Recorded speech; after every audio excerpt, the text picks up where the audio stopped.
thank you very much for coming. And wouldn't you all agree my daughter looks absolutely beautiful? John, thank you for not wearing that red dress. That's it, you're getting it now. Now, I was actually racking my brains last night trying to think of something nice to say about John. And then I could come up with absolutely nothing. Right, John? So you got a big mouth, Amory. Clearly. Right. Okay. Right, we'll start with Alicia. She's very independent, hard-working, and she's achieved a lot in the last 10 years. And then she met this rodent.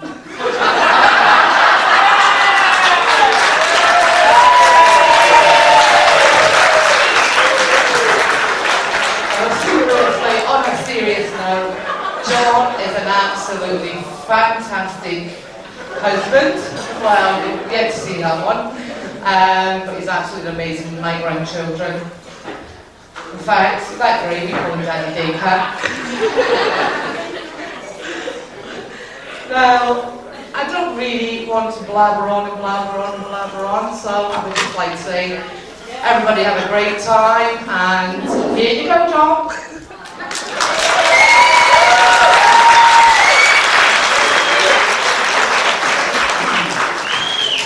Like you, Amory, I've got a big mouth, so I don't need that.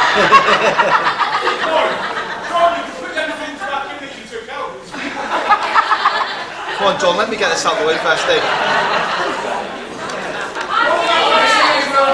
Get the mic up there. Right, I'm really nervous about this speech, so I'm going to keep it like my best man, short and simple. I'd just like to thank everyone for coming. You have all made our day. Thanks a lot. I would also like to thank Amory, Alicia's gran, or as I like to call her, the boss of the family. She has done so much for this wedding, I could write a speech just about her alone. I'd also like to thank Jake, John, Georgia, Fiona, Amory,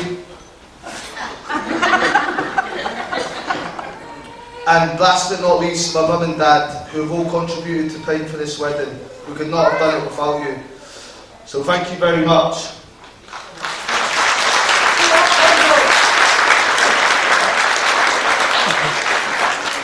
Also, I'd like to thank the bridesmaids, who look lovely for a change.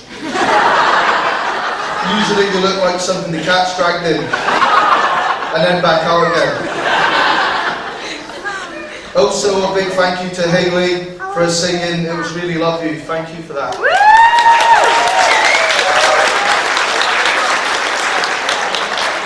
Also, I'd like to thank Kaylee, or as I like to call her, Isa from Still Game, for all the running around you've done, and the best man in Ushers. That's that one. Which brings me to the mother-in-law. Don't even think I need this, I'm just going to rip you up.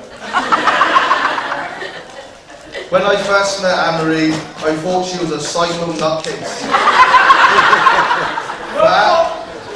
But after 3 years, I realised my first thoughts were wrong. She's actually worse than that.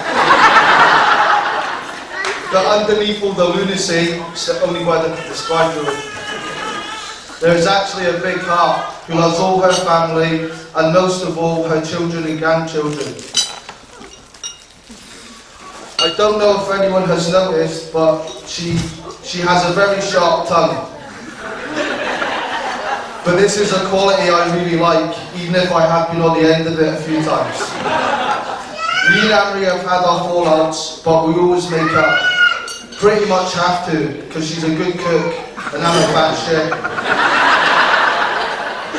But that being said, Amory, you are a wonderful person and a great monster-in-law, who has made me feel part of the family from day one, as has all your family. So thank you very much.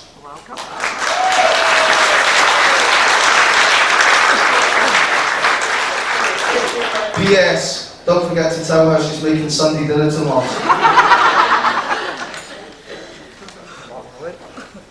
Which now brings me to my mum and dad. Well, these two are a couple of characters to say the least. They made me think my name was arsehole for the first 15 years of my life.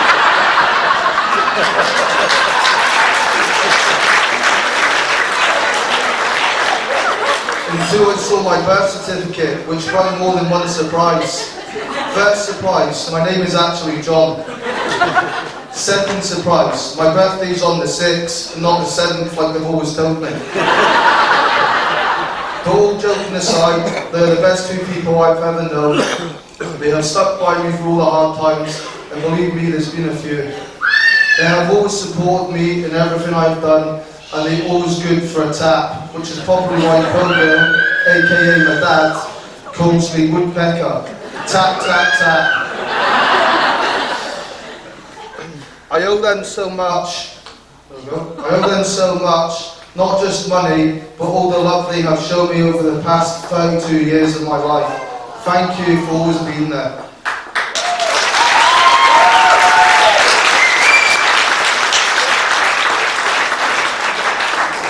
Now a funny story from my childhood. There was many, but I chose this one. Don't worry, Mum. I'm not going to tell... Well, we may as well put that down. Don't worry, Mum, I'm not going to tell them about how it was. Amory, come on, you've only had one glass. Don't worry, Mum, I'm not going to tell everyone how you always made me dip my dad's pockets for a chinky on a Sunday night after he's come home from the Irish Centre pissed.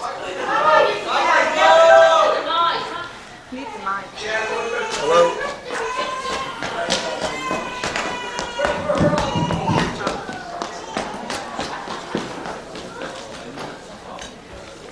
Where was I? Don't worry, Mum.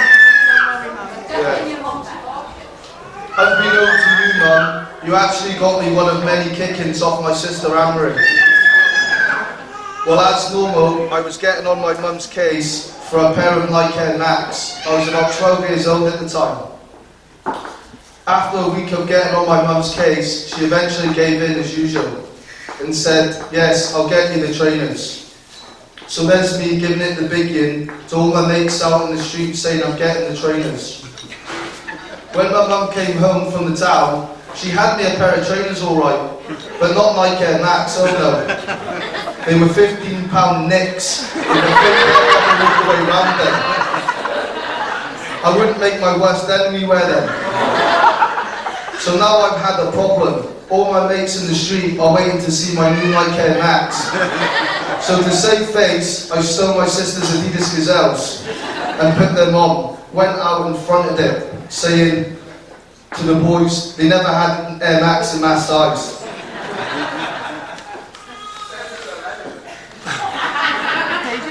Which now brings me, oh, no, that's the wrong one. So, I've lost it. So, I went out and told the boys my mum got these instead. After a light ripping, we carried on playing football, me and my sister's trainers, her new green Gazelles, when all of a sudden, Man Marie came out of nowhere and grabbed me by the hair, screaming, you little... I just can imagine the word. After she... Hello? Switch it on, then off again. Oh, no, I'll switch it on.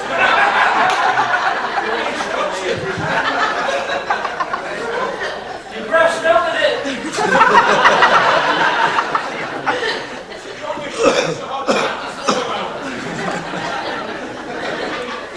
Twats. Still off.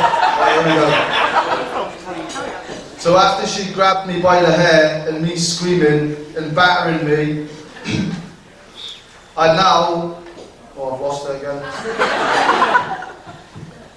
Forget that. Needless to say, she battered me. And not only was I embarrassed for wearing my sister's trainers, but I was embarrassed that I got battered by a girl in front of my mates. Now, to move on to the bridesmaid. This is by far the hardest one to write, because I have to be nice. nice, and being nice is just not in my DNA. But I'll give it a go. Let's start with...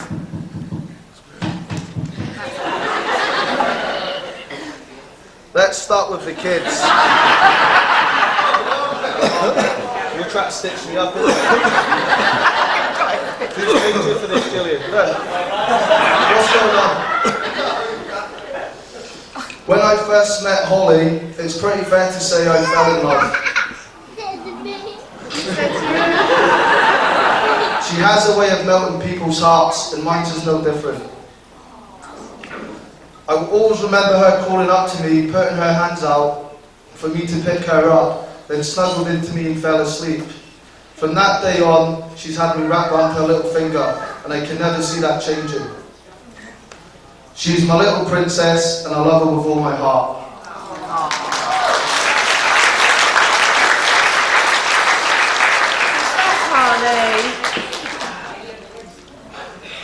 Where is he? There. Owen, there he is there. Now, Owen. It's fair to say, I'm going to do you in, Gillian.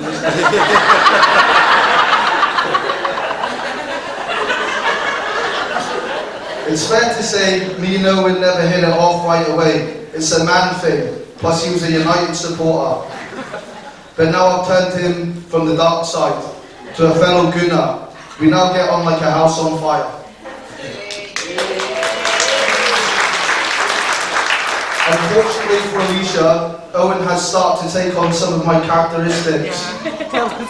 And we are like a little double act. I'd like to think we're more like Jack and Victor from Still Game, but we're probably more like Kane and Pace.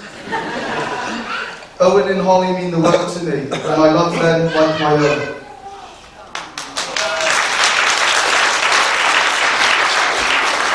I'm so happy with my little family, especially our little Annie, who we all love dearly. I can already see her, Owen and Holly in her, which is a bit unfortunate as Owen has a big head. Oh, poor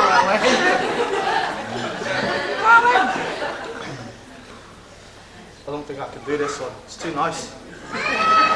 Alicia, you're definitely the most... I think I'm really so sorry. You're definitely the most beautiful person I have ever had the pleasure to go out with. You're beautiful inside and out. You're kind, caring, can cook when you decide to. You are generous, loving, and always make time for others, even when sometimes people do not deserve your time. You're the best mum, and if you're half a good wife, as you are a mum, I really am a lucky man.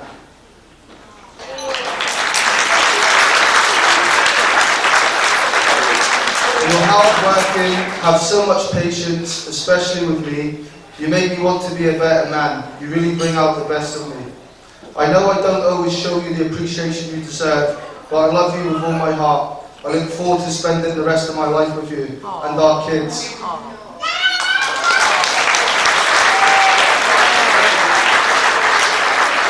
I know what I have just said does not do it justice for the kind of loving, hard-working, great mum and now wife you really are.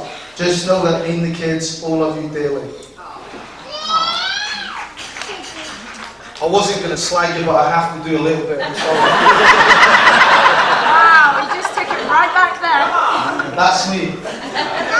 Now, on the stag doing crack-off. Shoot that mic. On the stag doing crack-off. Yes, the mic's done. I got a couple of voice messages left on my phone at about 6 in the morning. I'm going to repeat the first one. The second one is far too crude. The first one went a bit like, see them, skinny waist, big boot, Polish whores. I'm going to batter them to Scotland, Ireland and the UK. You all started this. See when you get home, you're getting it.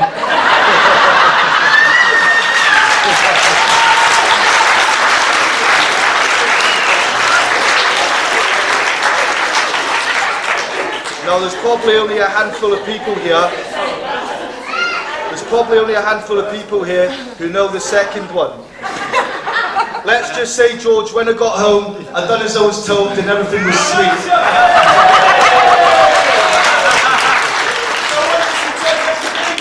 And now I'll pass you over to my baldy best friend, Mitch. Good afternoon, ladies and gentlemen.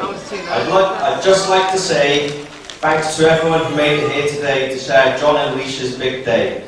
Many of you that I'd be speaking and yet still decided to come, so special thanks to you too. Before I start with John, I'm sure you all agree with me when I say how amazing Alicia looks today.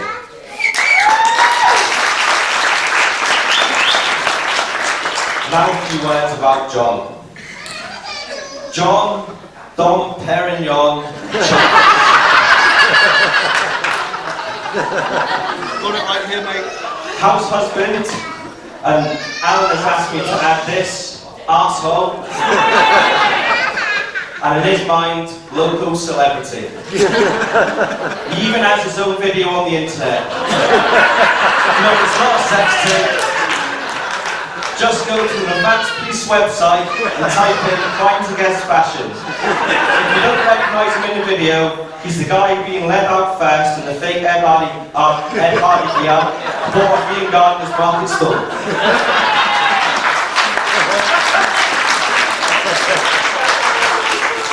Even though it's John's wedding today, I am still surprised to see him wearing a suit. He usually turns up to special events in trainers, chinos, and a little V-neck t-shirt, which someone with his body shape shouldn't be wearing. Many of you here today would have first met John in the VIP section at Rocky's. Dishing out a bottle of Moe's or seen him being chauffeured about town in a rented Lamborghini. John has always wanted to be a gangster, and I'm sure he thought he'd be running the town by now, but the only thing he runs these days is Alicia's back when she comes home from work.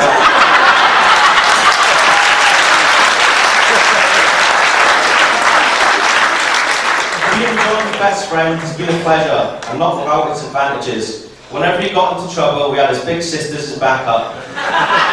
Being only the third hardest Chuplis he has had to use his sister's rep to get him out of trouble on more than one occasion. One of my earliest memories of John was being around his house. I think John had the CD mixers out, mixing gangster rap and hard house. It must have been too loud because Mary burst into the room with a half bottle of Iron Brew and hit us both round the head with it. I was in shock, and John just turned to me and said, "That's Mad Mary." Growing up, John had one or two girlfriends, and I can always remember him saying that no woman would ever change him, and many have tried. So I'd just like to say, well done, Alicia. John is now the proud owner of a half set of new sparkling white teeth, all the way from Bulgaria. We'll be getting the bottom ones done on the honeymoon. He's now partial to a bit of fake tan that sits nicely in the creases in his neck. And he uses feet to remove the unsightly hairs from his nether regions. Alicia told him it looks bigger. When John first started seeing Alicia, he phoned me up to say that he was seeing this girl and that she was good looking and a good laugh, but was a bit unsure. I said, why? He said, every time we go out, she gets pissed, rolls about on the floor, and flashes her nipples. I said, well, that's her just showing you she's keen. So look out for Alicia on the dance floor later. Well, ladies and gentlemen, I think that's enough of my attempts at being funny, so I'd just like to finish by saying how proud I am to be John's best man, and of John to finally grow up and get married.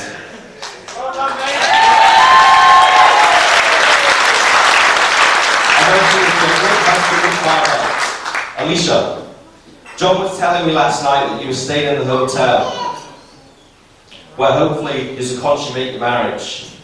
Now I'm a bit confused. When John told me you were bringing the rabbit, I thought, why does the hotel need a rabbit? So why do you need the rabbit in the hotel tonight?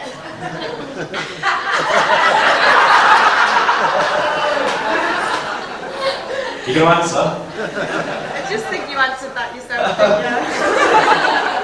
Now, before I propose toast, I'd like to pass on a few words of wisdom, not my own.